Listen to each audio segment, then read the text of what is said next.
Solo por esta noche, susurró Leo. Y yo le creí. Le creí aunque me estaba rompiendo en silencio. Porque a veces, lo que más anhelas es lo que más te duele. Todo comenzó en Madrid, en el primer semestre de universidad. Juan no recordaba con claridad si fue en una clase de historia contemporánea o en alguna fiesta caótica en Malasaña, donde los nombres se perdían entre vasos de plástico y canciones mal mezcladas. Pero lo que sí recordaba era la risa de Leo. No por su sonido, sino por lo que provocaba, pausa. Como si todo alrededor se volviera más lento, menos urgente. Como si ese momento, fugaz y sin razón aparente, tuviera más peso que todo el resto del día. Después de eso, se volvieron inseparables. Nadie lo dijo así, pero todos lo pensaban. Compartían trayectos en metro, trabajos en grupo, confidencias al borde del insomnio. Y aunque nunca hubo nada oficial, la manera en la que se buscaban en los pasillos o cómo se le iluminaban los ojos a Juan cuando Leo entraba en la habitación, no pasaban desapercibidas. Las miradas de los demás hablaban más que sus propias bocas. ¿Sois pareja?, preguntaban algunos, medio en broma, medio tanteando el terreno. Ellos reían. Siempre reían. Como si la risa pudiera enterrar lo que ninguno se atrevía a nombrar. Con el tiempo, el silencio empezó a pesar más que las palabras. No era incómodo, sino denso, cargado. Había gestos pequeños, una mano en el hombro que duraba un segundo más de lo debido, un susurro innecesario cerca del oído, una despedida que se alargaba aunque el metro ya estuviera por llegar. Y Juan, en el fondo, lo sabía, ese algo existía. Latente, oculto entre capas de bromas y playlists compartidas. Pero no todos los silencios son iguales. Algunos esperan convertirse en voz, otros, en sentencia. El de ellos era de los segundos. Porque Leo nunca decía nada y Juan no se atrevía a preguntar. Había momentos en que deseaba gritarle, dime que sientes algo. Aunque sea mentira. Pero se callaba. Porque a veces es más fácil aferrarse a la ilusión de una amistad perfecta que enfrentar el vértigo de lo desconocido. Una noche, tras un día cualquiera de clases y cafeteras compartidas, Leo se quedó en su piso. Era una excusa, como siempre, que el último metro, que hacía frío, que estaba cansado. Se sentaron en el suelo, espalda contra la pared, una botella medio vacía entre ambos. Y fue entonces cuando Juan notó algo distinto. No en la voz de Leo, sino en su respiración. Más lenta. Como si estuviera a punto de hacer algo que llevaba tiempo guardando. Y lo hizo. Acercó su rostro, tembloroso pero decidido, hasta que solo quedaban suspiros entre ellos. Juan no se movió. No porque no quisiera, sino porque llevaba años esperando ese instante. Y cuando los labios de Leo rozaron los suyos, supo que había cruzado un umbral invisible. Uno que no permitía vuelta atrás. Pero no hubo promesas. Solo una frase, casi inaudible, casi cruel, solo por esta noche. Juan la tragó como veneno disfrazado de alivio. Asintió sin entender por qué. Tal vez porque el deseo era más fuerte que la razón. O porque, por una vez, no quería ser el que decía que no y así, en el silencio de una habitación que ya no les pertenecía, se permitió caer. Aunque ya sabía que lo haría solo. Al despertar, la ausencia de Leo fue más ruidosa que cualquier adiós. El lugar donde había dormido estaba frío, el aire olía a colonia y a huida. Y, sin embargo, Juan no lloró. Solo se quedó sentado, contemplando el vacío, preguntándose cuánto se puede romper el corazón sin hacer ruido. Afuera, Madrid seguía latiendo. Gente corriendo, semáforos parpadeando, parejas besándose en las esquinas. Todo normal. Todo igual. Menos él. Desde esa noche, entendió que algunos abrazos no sanan. Algunos abrazos te queman por dentro. Y lo peor, fue él quien abrió los brazos primero. La frase quedó flotando en el aire como un cuchillo envuelto en terciopelo. Solo por esta noche. Leo la dijo sin titubear, como si con esas palabras pudiera controlar el incendio que él mismo encendía. Juan, con el corazón hecho nudo, asintió. Fingió ligereza. Fingió que también podía separar el cuerpo del alma. Pero dentro de él, algo empezaba a romperse. La música seguía sonando en el fondo. Una melodía que no recordaría más tarde. El vino manchaba los vasos sin terminar y la ciudad dormía al otro lado de la ventana. Mientras tanto, ellos se entregaban a algo que no sabían nombrar. No fue pasión desenfrenada, ni ternura evidente. Fue un encuentro torpe, contenido, casi reverente. Como si ambos supieran que estaban cruzando una línea invisible y que después de eso, nada volvería a ser igual. Cuando Juan despertó, Leo ya no estaba. La habitación estaba en silencio, pero no el tipo de silencio que calma. Era un vacío que apretaba el pecho. No había nota, ni mensaje. Solo una manta mal doblada y el perfume que aún flotaba en el aire como un recuerdo cruel. Juan no supo si esperar o aceptar. Se quedó quieto, sin mirar el móvil. Como si al no moverse, pudiera suspender el tiempo y negar la realidad.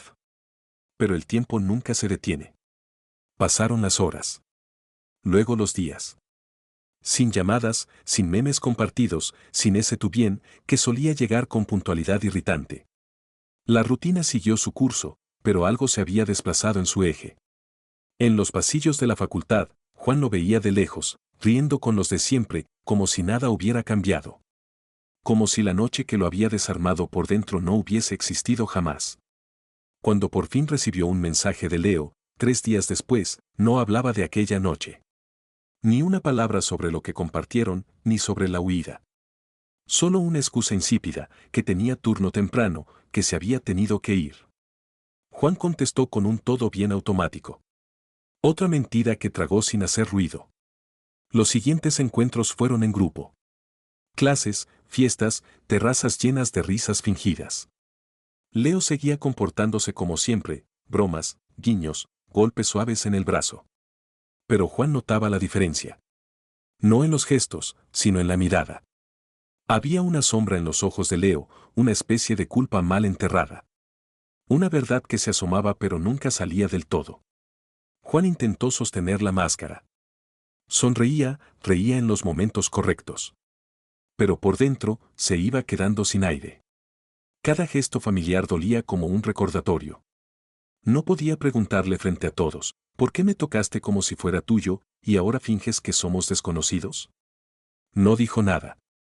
Porque el silencio era más seguro que la verdad. Pero el silencio no es mudo. Grita en las madrugadas. Susurra en los huecos entre palabra y palabra. Juan comenzó a escuchar sus propios pensamientos en bucle, la forma en que Leo lo había sostenido después del beso, el temblor en sus dedos, la manera en que había escondido la cara en su cuello como si buscara refugio. Nada de eso parecía solo por esta noche. Entonces surgieron las preguntas. No solo sobre esa noche, sino sobre todos los momentos anteriores. Las conversaciones en la madrugada, las veces que Leo hablaba de no creer en almas gemelas, salvo en excepciones. O aquel día que, tras un viaje largo, se quedó dormido sobre su hombro murmurando que Juan se sentía como casa. ¿Había mentido también entonces? ¿O solo se había arrepentido después? Una noche, en una de esas reuniones donde el alcohol suaviza los bordes, Juan no pudo más. Salió al balcón, necesitaba aire. Las manos le temblaban. Sintió pasos detrás de él. Era Leo. Preguntó si estaba bien, con ese tono que usaba cuando intuía demasiado. Juan solo asintió. No tenía energía para fingir más, pero tampoco fuerza para reclamar. Ambos se quedaron allí. Ni cerca ni lejos. Un punto intermedio cargado de lo que no decían. Y ahí fue cuando Juan entendió algo brutal: Leo no solo le había mentido a él. También se había mentido a sí mismo. Porque quien besa así, quien tiembla al rozarte, quien se aferra como si el mundo se fuera a acabar, no busca solo una noche. Busca algo que le aterra. Y cuando el miedo gana, uno no se queda. Uno huye. Incluso si está parado justo a tu lado. Pasaron semanas. Semanas sin palabras. Sin mensajes. Sin esas miradas que antes lo decían todo cuando nadie más miraba. Juan empezó a acostumbrarse al vacío como quien se adapta al dolor crónico, sin que deje de doler, pero aprendiendo a no gritar. Mientras tanto, Leo seguía con su vida. Al menos eso parecía. Sonreía en los pasillos, hacía bromas en las clases. Compartía cervezas con los de siempre. A veces sus carcajadas retumbaban en el aire como un reproche. Como si la ausencia de Juan no le pesara. como si nada hubiera pasado. Pero algo sí había pasado.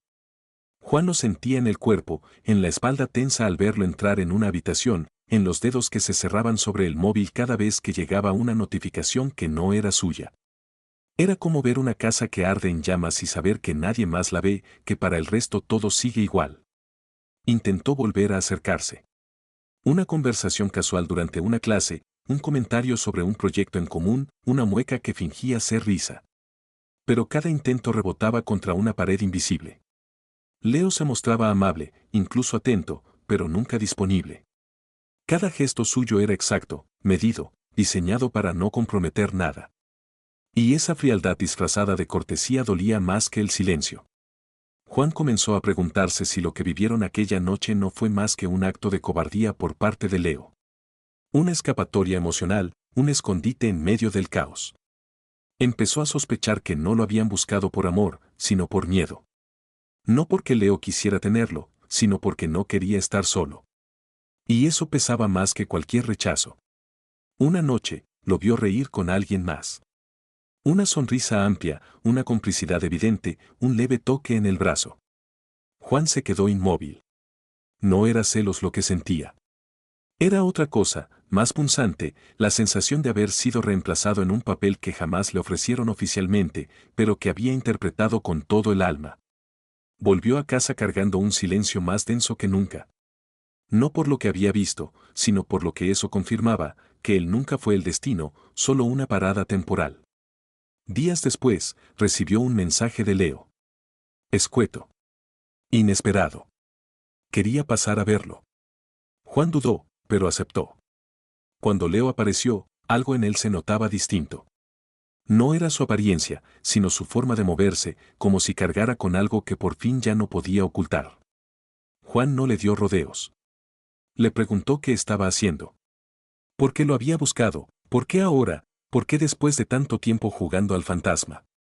Leo bajó la mirada. Dijo que no sabía por dónde empezar. Que no era justo. Que él había sido injusto. Juan lo interrumpió sin levantar la voz. Le dijo que no buscaba una excusa, ni una explicación perfecta. Solo quería saber si aquella noche fue real. Si, al menos por un instante, él había significado algo. Porque el silencio posterior lo había hecho sentir como si nunca hubiera existido. Entonces Leo habló. No con elocuencia, sino con una voz rota. Admitió que sintió miedo. No del acto, no del que dirán, sino de lo que Juan representaba. Que cuando lo sostuvo aquella noche, entendió que había cruzado un límite que no podría deshacer. Que había encontrado algo demasiado verdadero. Y que lo verdadero, a veces, da más miedo que lo falso. Juan lo escuchó en silencio.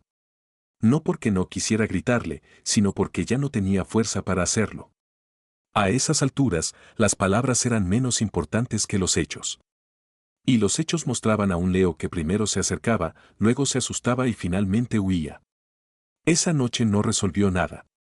No hubo reconciliación, ni abrazos, ni promesas.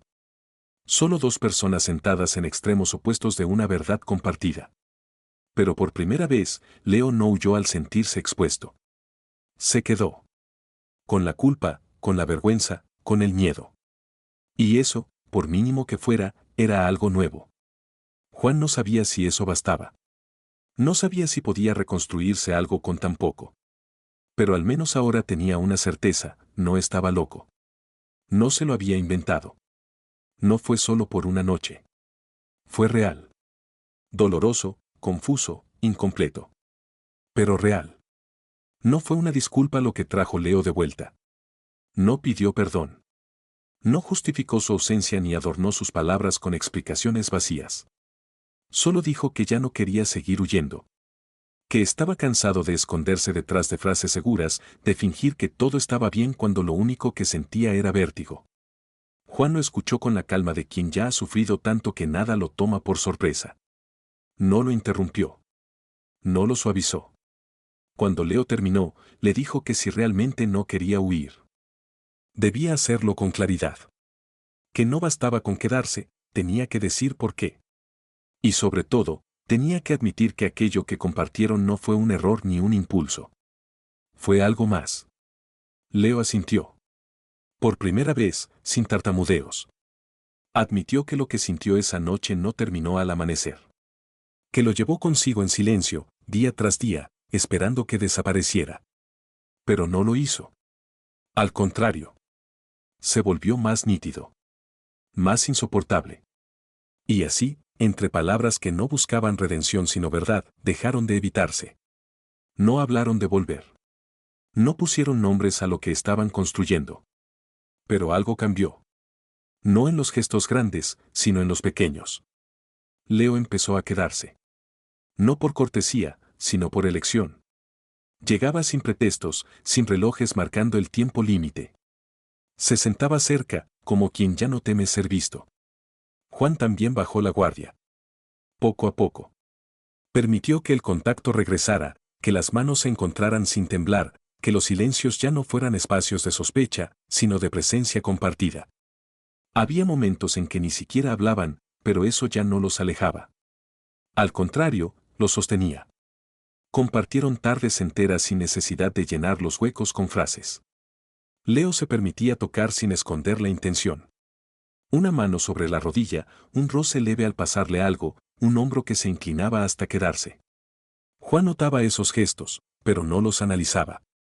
Esta vez quería sentir, no interpretar. Aún así, no era fácil. Había días en los que Leo se recogía en sí mismo. No desaparecía, pero su voz se volvía más baja, sus respuestas más cortas. Juan aprendió a no presionar. A estar sin exigir. Porque lo importante no era que todo fuera perfecto, sino que Leo no volviera a escapar. Una noche, mientras caminaban por calles que ya habían recorrido antes, cuando fingían ser solo amigos, Leo se detuvo. No dijo nada al principio.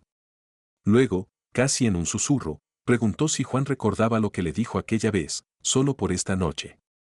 Juan respondió que sí. Que no lo había olvidado. Que esas palabras lo habían acompañado más de lo que le gustaría admitir. Entonces Leo habló, sin rodeos. Dijo que esa frase había sido una mentira necesaria. Una forma de protegerse. Que en el fondo, desde aquel momento, ya sabía que no iba a poder soltarlo. Que esa noche no había sido un escape, sino una rendición. Y que ahora, si pudiera volver atrás, diría otra cosa. Algo menos cobarde. Algo más cierto. Juan lo miró sin necesidad de decir nada. Porque ya lo había sentido. Ya lo sabía. Después de eso, empezaron a encontrarse más seguido. No por necesidad, sino por deseo. Los mensajes ya no eran esporádicos, las visitas ya no eran improvisadas. Leo estaba. Y no solo físicamente. Empezó a preguntar cómo estaba Juan, no por rutina, sino porque quería saberlo. Lo escuchaba. Lo buscaba. Lo sostenía. A veces Juan temía que todo fuera un espejismo. Que el silencio volviera. Que Leo retrocediera. Pero entonces llegaba una nueva señal, una mano que no soltaba, una mirada que no evitaba, una presencia que no temía ser vista. No hablaban de amor. No lo necesitaban. Porque a veces el amor no se dice. Se demuestra en lo que uno no hace, en no irse, en no esconderse, en no fingir que no importa. Y Leo, al fin, no se iba. No se convirtieron en la pareja que publica fotos con subtítulos cursis. No hubo etiquetas, ni declaraciones públicas. Tampoco fechas de aniversario marcadas con corazones. Lo suyo era otra cosa, más silenciosa, más frágil, más verdadera. Durante semanas, caminaron por la cuerda floja entre el deseo y la calma. Leo no volvió a esconder la mano cuando la de Juan buscaba la suya. Juan dejó de preguntarse si era suficiente. Ambos se acostumbraron a estar sin prometer, pero también sin temer. Y durante un tiempo, eso bastó. Pero lo real también cansa. Lo honesto también exige. Y Leo empezó, poco a poco, a volver a su antigua forma de protección, el silencio. Primero fueron respuestas más cortas. Luego mensajes espaciados. Después vinieron las excusas, que el trabajo, que su hermano, que no se sentía bien. Juan no dijo nada al principio. Se limitó a observar cómo las ausencias se multiplicaban. Cómo el presente empezaba a parecerse peligrosamente al pasado. No fue inmediato, pero el vacío regresó. Ya no dolía con el filo de antes. Ahora era un cansancio sordo. Una decepción que no sorprendía. Juan no reclamó. Había aprendido que pedir afecto a quien duda en darlo desgasta más que la soledad. Pero tampoco se resignó. Empezó a alejarse en silencio, no como castigo, sino como defensa. Era su manera de no romperse otra vez. Se seguían viendo en grupos, en espacios comunes. Fingían normalidad. Sonrisas funcionales, frases sueltas. Pero el espacio entre ellos volvía a crecer. No con rabia, sino con resignación. Hasta que un día, Juan lo vio tocando el brazo de otro con la misma suavidad con la que antes lo tocaba a él. No sintió celos. Sintió luto. Y esa noche, cuando llegó el mensaje de Leo diciendo que se veía bien, Juan no agradeció. Respondió que podría haberlo dicho en persona. Dio los puntos suspensivos aparecer. Y desaparecer. Ese silencio sí dolió. Pasaron días sin contacto. Juan creyó que era el final no oficial. Uno de esos que no se anuncian pero que todos entienden. Y decidió no buscarlo más. Hasta que lo vio en aquella cafetería, de madrugada. Sentado solo, con la mirada perdida entre notificaciones. Al levantar la vista y verlo, Leo pareció contener el aire. Juan no lo pensó. Se acercó y se sentó frente a él sin pedir permiso. No por orgullo, sino porque ya no tenía miedo. No hablaron enseguida. El café entre ellos se enfriaba. Hasta que Leo, sin rodeos, dijo que pensó que lo había perdido. Que no supo cómo acercarse sin arruinarlo todo otra vez. Juan lo escuchó sin apartar la mirada. Y respondió con la única verdad que aún dolía: casi lo hiciste. Pero todavía estoy aquí. No hablaron de segundas oportunidades, ni de empezar de nuevo. No hubo pactos. Solo un entendimiento tácito: si aún estaban allí, era por algo más fuerte que el miedo. Leo no prometió cambiar. Juan no exigió garantías. Pero cuando sus manos se encontraron sobre la mesa, no temblaron. Se quedaron quietas. Firmes. Y eso fue suficiente. Siguieron viéndose. A su ritmo. Con sus tiempos. Algunos días eran más claros que otros. Había momentos de duda, silencios que pesaban. Pero esta vez, Leo no desaparecía. Se quedaba, incluso cuando no sabía qué decir. Y Juan lo aceptaba, incluso cuando sentía que el suelo temblaba. A veces, uno necesita vivir una caída para aprender a quedarse de pie. Cuando un amigo común, con tono de burla, les preguntó si eran algo, Leo no miró a Juan buscando aprobación. No se rió. Solo dijo que sí. Que lo era. Y Juan, por primera vez, no sintió que ganaba algo. Sintió que descansaba. Una noche, mientras caminaban juntos hacia casa, Leo recordó aquella frase antigua: solo por esta noche. Y admitió, por fin, que nunca la había dicho en serio. Que la pronunció como escudo, no como verdad. Juan no necesitaba escucharlo, pero lo dejó hablar. Porque sabía que a veces, lo más valioso no es el amor en voz alta, sino la valentía de no huir cuando ya no hay nada que esconder. No juraron amor eterno. Solo eligieron no soltarse esa noche. Y cada noche después, hicieron lo mismo.